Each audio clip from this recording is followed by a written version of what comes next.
morning, everybody, and welcome to the AM Report for HAPS News, the network of now. I'm Alex Mahajer. I'm your host, and it is Wednesday, December 9th. This morning on the program, I'll be joined by investigative journalist Greg Palast to discuss his work that uncovered 198,000 wrongfully purged voters in Georgia ahead of the January 5th runoff election in the Georgia Senate race. We're going to be talking about that and covering all of today's top headlines, all of this and more on the AM Report.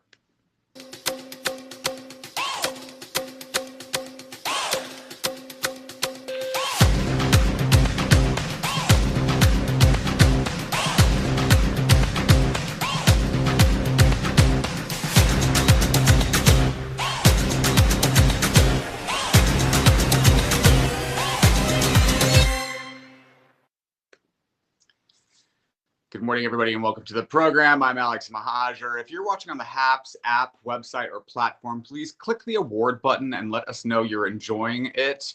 Let us know you're enjoying it on the HAPS app, website, or platform. Click the award button, let us know. Or if you're watching on Facebook, Reddit, Twitter, YouTube, Periscope, wherever you may be watching, leave us a comment. Let us know you're enjoying it and bat around with us so we can let you know what we're thinking. We've got a lot of headlines to cover this morning. Before we get into our conversation with Greg Palast, he's an investigative journalist. He's been all over the place, Rolling Stone, books, done a couple documentaries. Very, very knowledgeable guy with a specific eye towards voter suppression. Very grateful to have him again. He's been on the program before. But first, today's headlines. President-elect Joe Biden has promised at least 100 million COVID vaccine shots into the arms of the American people in his first 100 days in office. He also pledged to make masks mandatory on trains and planes engaged in interstate travel and in federal buildings. In one sentence, the United States Supreme Court rejected an attempt by the Pennsylvania Republicans to overturn the state's election results. Pretty striking, especially with the new 6-3 conservative majority on the court. Senator Pat Toomey, a Republican in Pennsylvania, also chimed in to call President Trump's efforts to overturn the election, quote, completely unacceptable. President-elect Biden will nominate Ohio Congresswoman Marcia Fudge to the Department of Housing and Urban Development and Tom Vilsack to lead the Department of Agriculture. I will note that Tom Vilsack led the Department of Agriculture under President Obama, so he will be back again to talk to lead the department. So all in all, the appointments are coming together. I'd like to say good morning to Daniel Goffalo. Daniel, good to see you. He's saying we need a stimulus check from the government.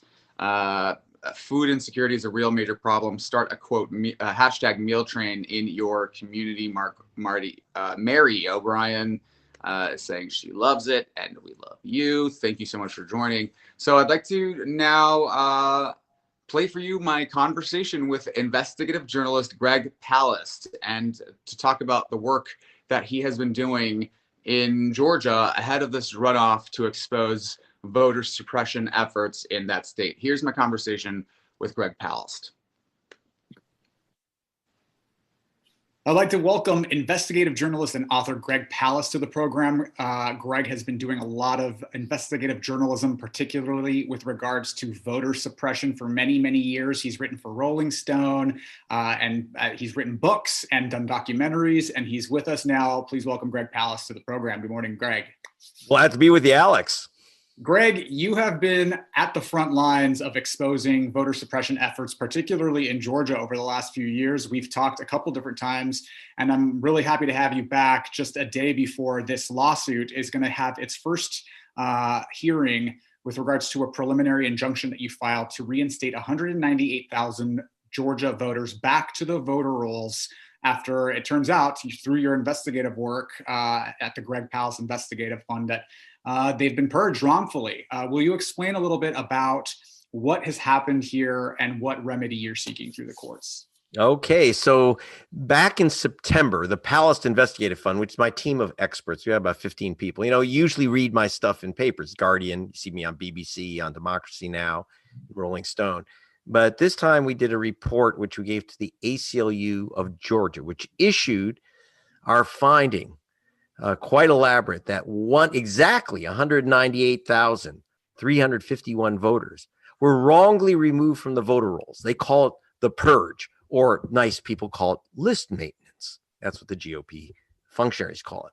Now, these voters were removed by the state of Georgia Republican functionary named Brian Raffensperger, who had taken the place of his prior Purgeon general, a guy named Brian Kemp, the governor.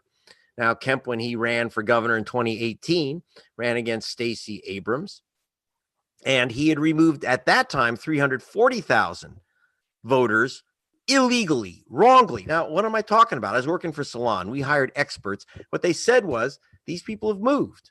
Okay, if you don't live in Georgia, you don't live in Atlanta, you can't vote in Atlanta, can you? It's against the law. You go to prison. Now, how many of these 340,000 illegally registered people were voted illegally? Zero.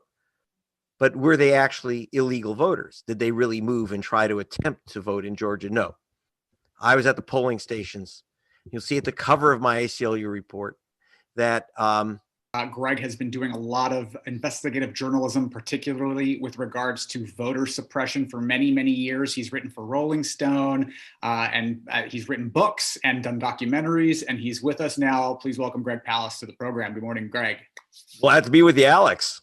Greg, you have been at the front lines of exposing voter suppression efforts, particularly in Georgia, over the last few years. We've talked a couple different times, and I'm really happy to have you back just a day before this lawsuit is going to have its first hearing with regards to a preliminary injunction that you filed to reinstate 198,000 Georgia voters back to the voter rolls after, it turns out, through your investigative work at the Greg Palast Investigative Fund, that they've been purged wrongfully. Will you explain a little bit about what has happened here and what remedy you're seeking through the courts?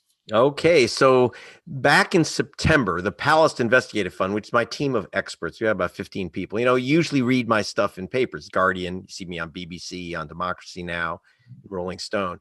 But this time we did a report which we gave to the ACLU of Georgia, which issued our finding, quite elaborate, that exactly 198,351 voters were wrongly removed from the voter rolls. They call it the purge, or nice people call it list maintenance. That's what the GOP functionaries call it. Now, these voters were removed by the state of Georgia Republican functionary named Brian Raffensperger, who had taken the place of his prior Purgeon general, a guy named Brian Kemp, the governor. Now, Kemp, when he ran for governor in 2018, ran against Stacey Abrams, and he had removed at that time 340,000 voters illegally, wrongly. Now, what am I talking about? I was working for Salon. We hired experts. What they said was, these people have moved. Okay, if you don't live in Georgia, you don't live in Atlanta, you can't vote in Atlanta, can you? It's against the law. You go to prison. Now, how many of these 340,000 illegally registered people were voted illegally? Zero. But were they actually illegal voters? Did they really move and try to attempt to vote in Georgia? No. I was at the polling stations. You'll see at the cover of my ACLU report that that Christine Jordan, 92 years old, I was there when she was thrown out, her granddaughter in hysterics, when she's thrown out of the polls. They said, you're not registered here anymore. You can't vote here. And we looked it up. They said, because she had moved. What do you mean she'd moved? So I went to the house that she supposedly moved out of, and there's a picture of Martin Luther King on the wall. And I said, you knew Dr. King? She says, that's my cousin. It's a picture of her having dinner at that house 60 years ago. So obviously she hadn't moved in 60 years, but they took away her vote. Her real crime was voting while black. Same with 1/3 people, overwhelmingly young voters and voters of color. And now they've repeated this trick. We caught them. They claimed to change the law to make it fairer, but they didn't. Yeah, they made it, instead of removing 1/3 voters, they removed just about 200,000 voters illegally, again, saying that they've moved.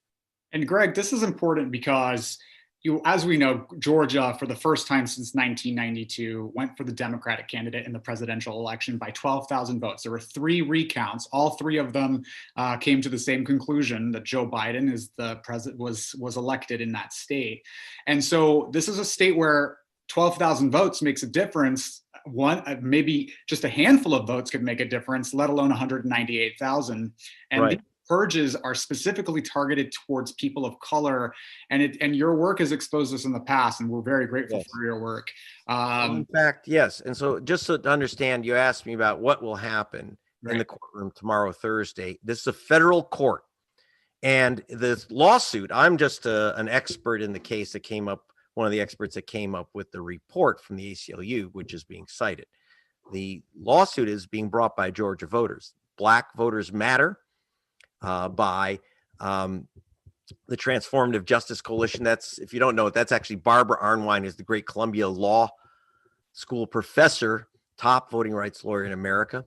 We have the National Bar Association, which is the African American Bar Association, which is headed out of Atlanta with C.K. Hoffler.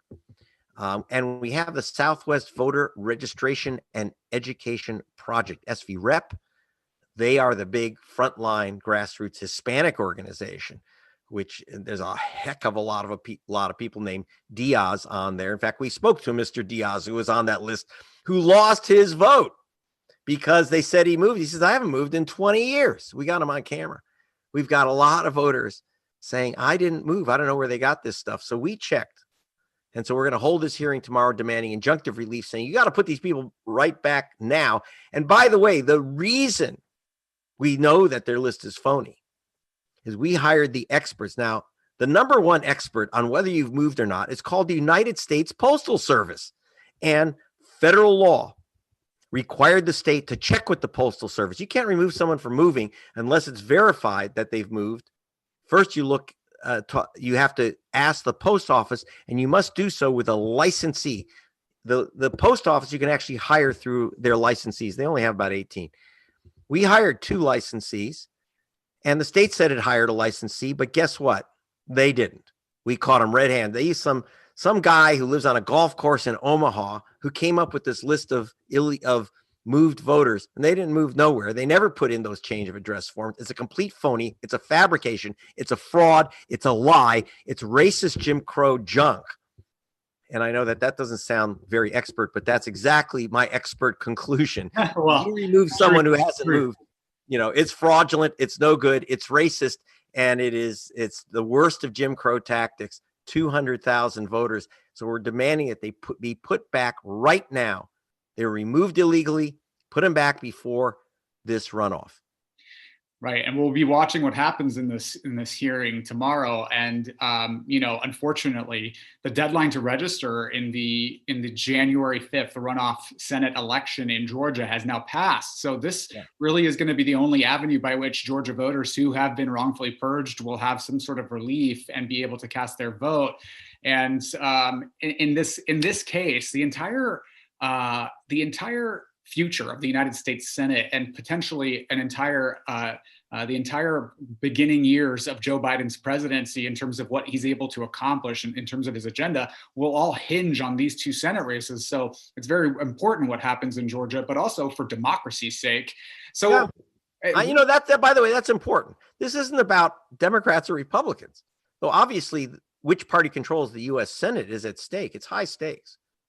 But for me, I didn't look at voter registrations. I'm trying to put on everyone, whether they're black, white, Republican, Democrat, Green Party. I don't care. I'm not here for partisan purpose. But I should say, are you ready for this? The Republican National Committee has zoomed in from Washington to demand to be allowed in the case to argue against this. So I guess that they assume that removed Democrats because they don't want them back on the voter rolls. Why does the Republican Party want to be in this case? And why are they against having voters wrongly removed from the voter rolls? Why are they against returning them to the voter rolls? This isn't a partisan issue. I don't even know why they're there, except that they're scared that their Jim Crow tactic will be reversed. And not only that, if we beat them in Georgia, which is, of course, because the Senate is on the line, is huge itself.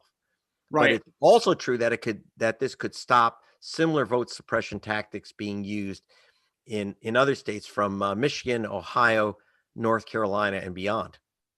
Right. I think the reason I wanted to bring up the political ideologies involved here is not to say that only Democratic voters should be looked out here for, but that there might be some political impetus for these purges to occur. Absolutely. And it looks like Georgia, being a state that's trending blue, has very powerful vested interests who would like to keep minority rule over the majority. And this is a tactic that you've exposed many, many times. In the past, they would take names, as I understand it, they would take names that had differing middle initials and even different birthdays on the registration and purge them, claiming that these voters had moved out of state. And now they're at it again. Yeah. You know, like, yeah, if you look at my book, How Trump Stole 2020, and my other reports that I did for Rolling Stone, we did a story exposing a system used in Georgia called Crosscheck, in which they look for people who've moved to other states. Well, if you move, like I said, you move, you shouldn't vote in Georgia. But who moved? According to the hit list, which we got from the Secretary of State after we sued, by the way, we sued successfully the Secretary of State, Brian Kemp, and then his successor. They have 538 guys named James Brown that they said left the state because, believe it or not, they found James Brown, Detroit, James Brown, Baltimore. Now, it doesn't matter to them that these James Browns, almost none of them had the same middle name, though some did. They were marked Junior and Senior. I kid you not. And they were removing these voters from the voter rolls, not only in Georgia, but then they removed the voter in Michigan. They removed the voter in Maryland. They removed the voter in Ohio. So this is ugly Jim Crow tactics. And again, like, you know, the Republican, they must be majority Democrats, because why else would the Republican Party jump into this hearing unless they believe, you know, what, they were fighting me because I want to return Republicans to the voter rolls? I don't know the party affiliations, but they must. They must really know those are party affiliations, and they wanted those people off. They got them off, and they want them to stay off before this runoff for the 2 Senate seats. The final day of voting is January 5. By the way, even though, and again, you're right, if we win the court case, the December 7th deadline doesn't count because we'll keep these voters back on. We've re-registered an awful lot. Go to gregpalast.com. You're going to see PSAs by Rosario Dawson, Zoe Saldana, and Deborah Messing, which were released, by the way, by Leonardo DiCaprio from his Instagram page. Why are we doing that? To warn voters to re-register. So we got literally tens of thousands of voters back on already, but that's not everyone. You can't reach everyone. People don't know they've been purged. They don't know that they've lost their vote until they, like Mrs. Jordan, show up and they're in tears. So I want to ask you, Greg. So I want to ask you, because this is important. So a voter gets purged from the rolls. They don't know that they've been purged. They show up on election day to go cast their ballot. Their name isn't on the voter roll. They're told what? That either that they can't vote or that they can cast a provisional ballot. And then yes, and one of the big problems you run into is that most people, in fact, every person that says that's been told you can't vote because you're no longer registered here, you have this weird federal law which says that they must be offered a provisional ballot. That's not a good idea because that ballot will not be counted. No one, if you're not registered, you can't vote, and you can fill out all the ballots you want. So the provisional ballot, the problem is that people think, oh, well, I guess I got to vote because I filled out this ballot. You fill it out, you put it in an envelope, you put your information on the outside. If they say you're not registered, you're not registered, whether it was fair or unfair, and they throw out the vote. The problem is a lot of people went in, filled out provisional ballots, and think that they're now registered. Oh, it was okay, I just filled out this ballot. No, they didn't count that ballot. We had, I know, at least 50,000 provisional ballots were junked, and a lot of mail-in votes were junked in Georgia on November 3rd. That's why it was only 12,000 votes for Biden. Understand, look at the polls and the exit polls. Biden walked away with Georgia. He didn't win by a few votes. Yeah, they're saying, oh, he won by like 0.1%. No way. You look at those polls. What happened is all those provisional ballots that were disqualified and all the mail-in ballots that were disqualified indicate that Biden won by a bigger margin. Now, again, it's not whether you believe Biden should be president or Trump or his mommy. That's not the point. The point is that votes should be counted. And we have the problem that people think that they voted because they got those placebo ballots. We call them provisional ballots. I call them placebo ballots because you think you voted, but you didn't. Right. And, I'll note, Greg, in 2016, Hillary Clinton, I'll note exit polls are the gold standard around the world for what the way an election is going to go. In 2016, Hillary Clinton was showed to be winning in many, many exit polls in various states that she went on to lose in computerized vote tallies. And that's because, like you said, people were casting these provisional ballots. They had been purged from the voter rolls. And then the computerized results showed something different. And they don't count. If they throw away your ballot, look, you go to an exit poll, so you leave the poll, like in 16, and they ask you who you voted for. Well, you know who you voted for. You voted for Hillary Clinton or whatever, Trump, whatever. What you don't know is if your vote counted. I've never heard an exit pollster ask a voter, did you get a provisional ballot? Did you get a conditional ballot? Or do you know if your vote counted? Now, this is interesting. Like, take the case of Michigan. In 2016, Trump supposedly won Michigan, or officially won Michigan, by 10,700 votes out of 5 million. That's it. 10,000 votes out of 5 million. What you don't see, except they had it in the local papers, and I had it on Democracy Now!, but what you didn't hear in most press is that 75,355 ballots were never counted, almost all of those in Detroit. Now, you tell me whose votes those are. And the reason they weren't counted is the 87 tallying machines broke down. They just broke down, so they didn't count the votes. They just broke down. And so, but if they broke down in Flint, they broke down in Detroit, poor areas that warned the state, we have bad machines. You've got to give us new machines. They wouldn't do, the Republicans controlling the state at the time wouldn't give them new machines. So the ballots didn't get counted in Detroit. So Trump, if you counted those ballots, Trump didn't win Michigan. He didn't win the presidency. So we have a bad habit in the United States. We don't count all the votes. This is a big, big problem that we're not facing. And we think it's just cool. It's all right to challenge our opponents' votes. And I'm not going to say that the Democrats are innocent of this either. But right now, it happens to be the Republicans seem to be the Purges champs. And mainly because it affects voters of color who tend to vote Democratic. So they have a reason. There's a reason why the Republican Party is in there. They don't want these voters back, especially if they're voters of color, young people. It's not their voters. They're going to try to block it. Very good, Greg. We know you're really busy. Thank you so much for joining. Where can people support your work and the Palast Investigative Fund? Well, as long as you're opening up to, yes, we do have tax-deductible donations. We're nonpartisan, not-for-profit, tax-deductible Palast Investigative Fund. But what I really want you to do, truly, whether you donate or not, I want you to go to gregpalast.com, GREGPALAST.com, to get the continuing reports. Pass on, if you know anyone in Georgia, pass on our reports and our public service broadcasts by Rosario Dawson and others.